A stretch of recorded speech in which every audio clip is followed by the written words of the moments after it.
Ngayong araw nga ay mag-update tayo kung ano na ang sitwasyon ng ating tab dito sa ating farm. Matutuloy ba to or hindi? Alas 7 nga ng umaga kami nagising ngayong araw na to. Syempre, pagising natin, bangon agad-agad kasi wala tayong sasayangin na oras ngayon. Sa sobrang dami nga namin dapat gawin, nalilito na kami kung ano yung uunahin namin. Pero sa umaga na to, napagdesisyonan namin na huminga muna saglit. Lakad-lakad muna at gala dito sa ating farm. Bago ang lahat, maghahanap muna kami kung ano yung pwede naming ulamin mamayang tanghali. Ito nga pala yung pasilip sa ating gate. Oh, hindi pa talaga siya nagagawa. Isa dito sa project na dapat matapos na. Siguro sa mga susunod na 4 na araw ay matatapos din to. Grabe, napaka-peaceful naman maglakad-lakad dito. Kasi wala kang ibang maririnig kundi mga tunog ng mga ibon at mga animals or insekto sa paligid. Pagdating nga namin dito, grabe pasilip-silip agad si Normie sa paligid kung may makukuha ba kami dito. Tingnan nyo naman yung liig niya, parang giraffe na sa sobrang taas. Grabe, may mga prutas pa pala dito na pwede namin kunin pero sobrang taas na, hindi na namin abot. Yung hinahanap nga namin ngayon ay hilaw na nangka. Kasi gusto namin maggulay para sana makatipid din kami kahit papano sa lunch namin. At syempre kahit tipid yan, sobrang sarap na ulam na yan. Habang pababa nga kami at palapit sa puno ng nangka, parang nadismaya si Normie kasi wala siya nakitang bunga kahit isa.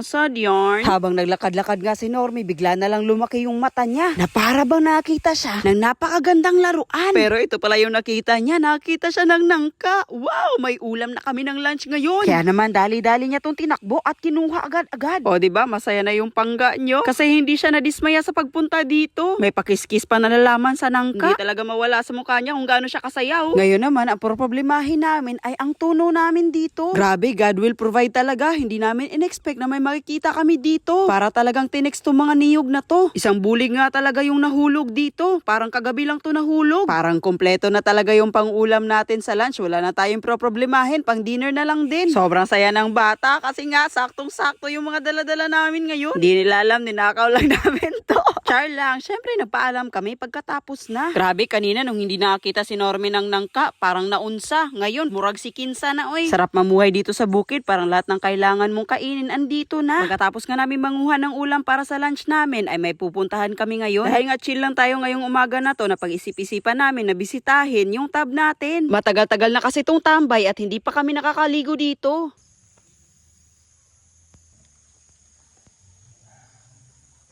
Naalala nyo pa ba yung ginawa natin na hagdanan dito at yung hawakan? As of now, tinanggal muna natin yung hawakan dito. Kasi nga, natatambayan ng tubig lalo na pag umuulan. So pag may time kami, uulitin na lang din namin at mas aayusin na namin next time. So, ipapakita na namin sa inyo mga pangga ang update sa ating tab. Let's go, Yes. Mamay. Let's go. Tara, puntahan natin. Napakaganda ng view dito mga pangga, oh. Ayan. Lapit ng mahinog ang palay. Kaya na, hingi tayo dyan, May. Hingi tayo. Hindi ah.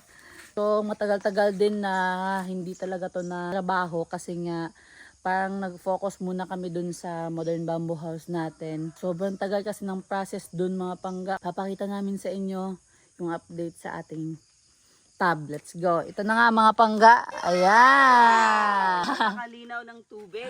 Kaya nga no. Tapos tumaas na siya, May. No? Kahit umaagos siya doon, maagos din siya dyan eh. Oo. Tumaas yung tubig. Pero pag natapos to mga pangga, sobrang ganda talaga nito. So hanggang dibdib ko yan siya dyan mga pangga kapag tatayo tayo dyan. So perfect talaga siya kapag gusto mo mag-swimming, gusto mo mag-relax-relax, ganun. Dyan kasi yung source niya mga pangga, ayan oh. Yan yung tubo last time. Yes. Na ginawa namin ng mini tab. Oo. So ito yung semento na part dito. Sinira na siya kasi ito yung magsusupply ng tubig dito sa tab natin. Yes. So dalawa yung purpose kasi dito eh. Pag kunwari naligo kami dito, gagamit kami ng mga sabon, mga ganyan, dito yung outlet namin. Pero pag walang gumagamit dito, may outlet yan siya papuntang fish pond natin. Yes. Ayan yung fish pond natin mga pangga. May isang problema kami dito pag matatapos na tong tab natin. Kaya nga tignan nyo naman oh, ang daming dahon. Ano kaya dapat gawin dito no? Daming Hindi ko din dahon. alam mga pangga. So ano kaya mga pangga? Suggest naman kayo kung ano yung magandang gawin dito para hindi pupunta yung dahon ng bamboo dito sa mismong tab natin. Kasi tignan nyo naman, sobrang dami talaga. Ayan. Nakakalito, no? Kasi nilagay namin dito para may bamboo na design. Oo. Tapos yung problema naman ngayon, yung mga dahon ng bamboo. Yes. So, kami lang din naghahanap ng problema sa sarili namin. Pero if ever may mga suggestions sila, May, no? Yes. O, comment naman sila. Initial na plan namin is, ano nga yun, May? Hindi ko alam eh. Hindi ko pa nga alam talaga kung anong gagawin dito kasi nalilito pa ako. Magulo pa yung utak ko dahil sa mga nangyayari dito sa farm natin. Siguro, depende sa mga pangga natin. Kung mga comment tayo na basa na maganda naman dito sa pinapagawa natin na tab, di why not? Gawin Alam ko natin. na. Ano? Dito na lang yung mga isda. Ha? Ayoko. Ang Oh, fish pond. talain.